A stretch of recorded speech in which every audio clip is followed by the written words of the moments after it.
అలానే విశేషం అమెరికా అధ్యక్షుడు ట్రంప్ తీసుకున్నటువంటి ఇంపోర్ట్ డ్యూటీస్ కారణంగా భారతదేశంలో ఉండేటువంటి కంపెనీలు ఏవి ఎంత నష్టపోయే అవకాశం ఉంది అనేది ఒక ఎస్టిమేషన్ వేసి సోషల్ మీడియాలో తిప్పుతూ ఉన్నారు.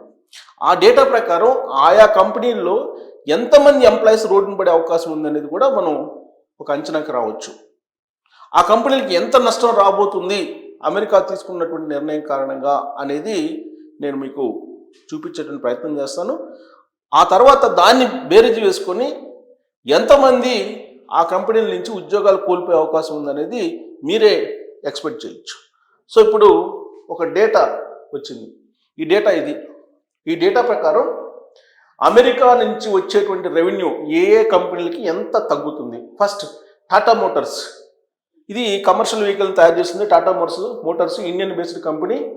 టాటా మోటార్స్కి అమెరికా నుంచి 15.41% రెవెన్యూ ఉంది. అది తగ్గిపోయే అవకాశం ఉంది. ఇప్పుడు 15.41% రెవెన్యూ తగ్గిపోతుంది టాటా మోటార్స్కి. ఇక ఇప్కా ల్యాబొరేటరీస్, ఇది ఫార్మాస్యూటికల్ కంపెనీ, 17.83 రెవెన్యూ తగ్గిపోయే అవకాశం. అమెరికా నుంచి వచ్చేటువంటి రెవెన్యూ ఇప్పటి వరకు వచ్చేటువంటి రెవెన్యూలో 17.83% తగ్గిపోతుంది ఆ కంపెనీకి. అలాగే క్లీన్ సైన్స్ కెమికల్స్, అది కెమికల్ కంపెనీ, ఇది 18% రెవెన్యూని కోల్పోతుంది. దివీస్ ల్యాబ్, ఇది ఫార్మాస్యూటికల్లో ఫేమస్ కంపెనీ, ఇది Indian based company plus Telugu state based company.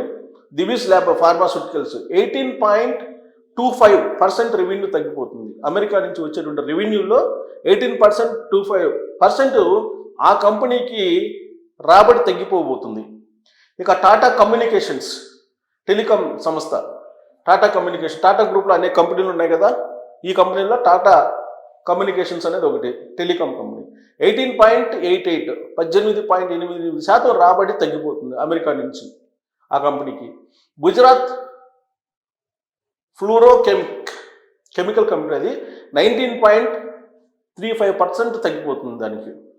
ఇక అజంతా ఫార్మా 19.55 తగ్గిపోతుంది రెవెన్యూ. ఇక సంవర్ధన మదర్సన్ ఆటో ఆన్సిలరీ 20% తగ్గిపోతుంది. ఇక కిప్ట్ టెక్నాలజీస్ సాఫ్ట్వేర్ సర్వీసెస్ 20.58 తగ్గిపోతుంది, 20.58 తగ్గిపోతుంది. టెక్నాలజీస్ సంబంధించి సాఫ్ట్వేర్కి ఎక్కువ తగ్గిపోయే అవకాశం ఉంది రెవెన్యూ. ఇక న్యూజెన్ సాఫ్ట్వేర్ టెక్ 21.64% రెవెన్యూ తగ్గిపోబోతుంది. సుందరం ఫాస్ట్నర్స్ కన్జ్యూమర్ డ్యూరబుల్స్, ఇవి 22.36% రెవెన్యూ తగ్గిపోతుంది.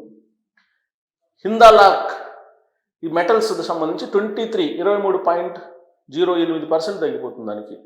ఎల్జీ ఎక్విప్మెంట్స్, ఇది పంప్స్, 23.24 తగ్గిపోతుంది రెవెన్యూ ఆ కంపెనీకి.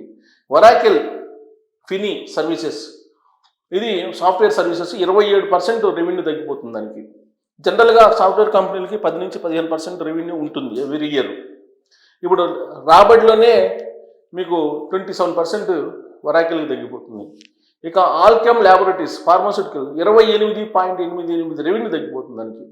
టాటా ఎక్సిసి అంట సాఫ్ట్వేర్ సర్వీసెస్, ఇది 30.9% రెవెన్యూ తగ్గిపోతుంది.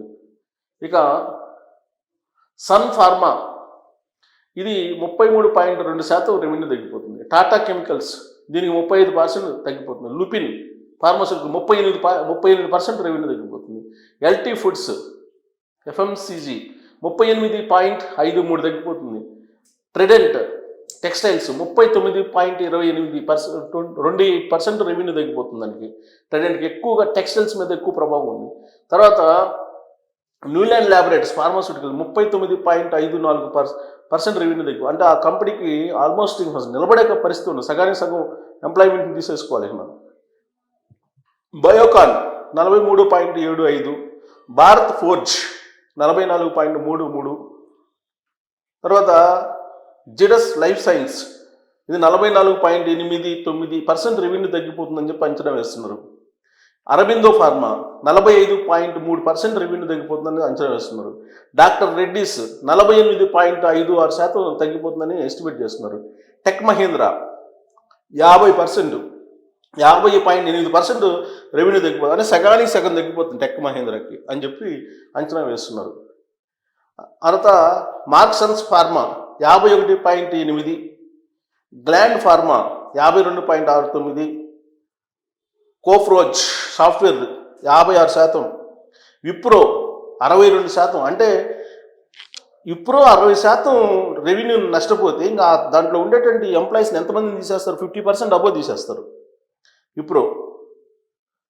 సింజన్ international business support 64.66, HCL software service 65.5 revenue తగ్గిపోతుంది అంటున్నారు. ఇక ఫస్ట్ సోర్స్ సొల్యూషన్ సాఫ్ట్వేర్ 66.3, ఇది కంప్లీట్గా ఈ కంపెనీ సాఫ్ట్వేర్ చూడండి. జెన్సార్ టెక్నాలజీస్ సాఫ్ట్వేర్ 67.3 రెవెన్యూ తగ్గిపోతుంది. అంటే ఇంత రెవెన్యూ తగ్గిపోతున్నప్పుడు ఇప్పుడు 67.3 అంటే రూపాయికి 67 పైసలు రాబడి తగ్గిపోతుంది. అలాంటప్పుడు కంపెనీ రన్ ఎక్కడ చేయాలి, ఎక్కడ చేయగలరు? అంటే ఇది యాక్చువల్ ఫిగర్స్ కాదు, ఇది సోషల్ మీడియాలో తిరుగుతుంది. ఈ పలాని కంపెనీలు ఇంత రెవెన్యూని కోల్పోయే అవకాశం ఉంది అని చెప్పి. దీనికేమీ సోర్సు ఎగ్జాక్ట్ అనేది మనం చెప్పలేము, బట్ సోషల్ మీడియాలో తిరుగుతున్నటువంటి ఒక డేటాను మీకు అందించే ప్రయత్నం చేస్తున్నాం. జెన్సార్ టెక్నాలజీస్ 67.3%, తర్వాత అవంతి ఫుడ్స్ 69%, నాట్కో ఫార్మా 70% కోల్పోతుంది, 70.49%. తర్వాత క్లియరెక్స్ services 76%, Granules India 77%, Mphasis software 81%. ఎంఫసిస్ది మల్టీనేషనల్ కంపెనీ 81.43% రెవెన్యూ కోల్పోతుందంటే ఆ కంపెనీలో ఉండే ఎంప్లాయీస్ని ఎంతమందిని తొలగించాలి అది నిజమైతే. Birla software 85.7%, Sagility India business support 100% అసలు ఈ కంపెనీ మొత్తం అమెరికా బేస్డ్ లా ఉంది, 100% నష్టపోతుందని చెప్పి చెప్తున్నారు. సో ఈ డేటాను కనుక చూస్తే మనము ఫార్మా అలాగే సాఫ్ట్వేర్ ఈ రెండు భారీగా నష్టపోతున్నాయి. దీంట్లో మీరు చూడండి, ఎంఫసిస్ ఇక్కడ చూడండి 81% పోతున్నారు. ఇక్కడ చూడండి సాఫ్ట్వేర్ చూడండి, ఇవన్నీ సాఫ్ట్వేర్, ఇక్కడ నుంచి ఇక్కడ దాకా సాఫ్ట్వేర్కి 80%, ఎంత 56 అంటే ఆల్మోస్ట్ 56% నుంచి 80%. ఆ పర్సెంటేజ్ రెవెన్యూ తగ్గిందంటే ఇంకా కంపెనీలు ఎక్కడ నిలబడే అవకాశం ఉందా? ఇంకా ఫార్మా అవన్నీ తయారీ రంగంలోనే కొద్దిగా తక్కువగా ఉంది ఎఫెక్ట్. తయారీ రంగం అంటే టాటా మోటార్స్, ఇవి తయారీ రంగంలో కొంత రెవెన్యూ తగ్గేటువంటి అవకాశం కనిపిస్తుంది. సాఫ్ట్వేర్లో ఎక్కువ రెవెన్యూ కోల్పోయేటువంటి పరిస్థితి, ఎందుకంటే సాఫ్ట్వేర్ ఎగుమతులు మనకు ఎక్కువ ఉన్నాయి. సో కాబట్టి హైదరాబాదు సాఫ్ట్వేర్ రంగంలో ఎగుమతుల మీద ఎక్కువగా హైదరాబాదులో తెలంగాణ ప్రభుత్వం ఉంది, దాని నుంచి వచ్చేటువంటి రెవెన్యూనే ఎక్కువ. ఈసారి ఈ డేటా చూస్తే ఇది కనుక నిజమైతే, సోషల్ మీడియాలో రన్ అవుతున్నటువంటి ఈ డేటా కనుక నిజమైతే సాఫ్ట్వేర్ రెవెన్యూ భారీగా తగ్గిపోయేటువంటి అవకాశం ఉంది. ఫలితంగా తెలంగాణ అంచనా బడ్జెట్ దాదాపు తారుమారు అయ్యేటువంటి పరిస్థితులు ఉంటాయి. కేవలం తెలంగాణ బడ్జెటే కాదు, అందరి బడ్జెట్లు మారే అవకాశం ఉంది. దీన్ని బేస్ చేసుకుంటే సాఫ్ట్వేరు బేస్ చేసుకుని ఉండేటువంటి రియల్ ఎస్టేట్ కానీ, ఆ తర్వాత రెంట్లకి హౌస్ ఇచ్చేసి బతికేవాళ్ళు కానీ వీళ్ళందరూ రోడ్డున పడే అవకాశం ఉంది. కేవలం ఈ కంపెనీలకి ఇంత రాబడి తగ్గిపోతుందని చెప్పి మనం అంచనా వేసుకుంటే, ఇది కనుక నిజమైతే ఆ రాబడి తగ్గిపోతుందని, బహుశా సాఫ్ట్వేరు దాని మీద ఆధారపడి ఇండైరెక్ట్గా ఉండేటువంటి ఏ రంగం కూడా బతకదు. ప్రధానంగా రియల్ ఎస్టేట్ అసలు కంప్లీట్ కుప్పగూలే అవకాశం ఉంది. ఇక ఇళ్ళ రెంట్లు ఇవన్నీ కరోనా టైంలో మనం చూసాం టూలెట్ బోర్డులు, ఆ తరహాలో మనం టూలెట్ బోర్డులు చూసేటువంటి అవకాశం. కరోనా టైంలో ఇంటికి 4-5 బోర్డులు కనిపించాయి, టూలెట్ బోర్డులు. ఆ టైప్ ఆఫ్ పరిస్థితి వచ్చే ప్రమాదం ఉంది. ఈ డేటా ప్రకారం సాఫ్ట్వేర్లో కంపెనీలకి దాదాపు 30 నుంచి 80% రెవెన్యూ తగ్గుతుంది పెద్ద కంపెనీలకి. మరి ఆ రెవెన్యూ తగ్గినప్పుడు ఆటోమేటిక్ ఎంప్లాయీస్ని తీసేయటం మినహా మరో మార్గం లేదు. అదే జరిగితే కనుక ఊహించినటువంటి డేంజర్ సిచ్యువేషన్ మనం చూడబోతున్నాము, చూసే అవకాశం ఉంది. కాకపోతే ఆ డేటా కేవలం సోషల్ మీడియాలో ట్రోల్ అవుతున్నటువంటి డేటా మాత్రమే. ఇది కనుక నిజమైతే చాలా ప్రమాదం. నిజం కాకూడదని మనం కోరుకుందాం. ఇది చూసిన తర్వాత మీకేమనిపిస్తుంది? Thank you.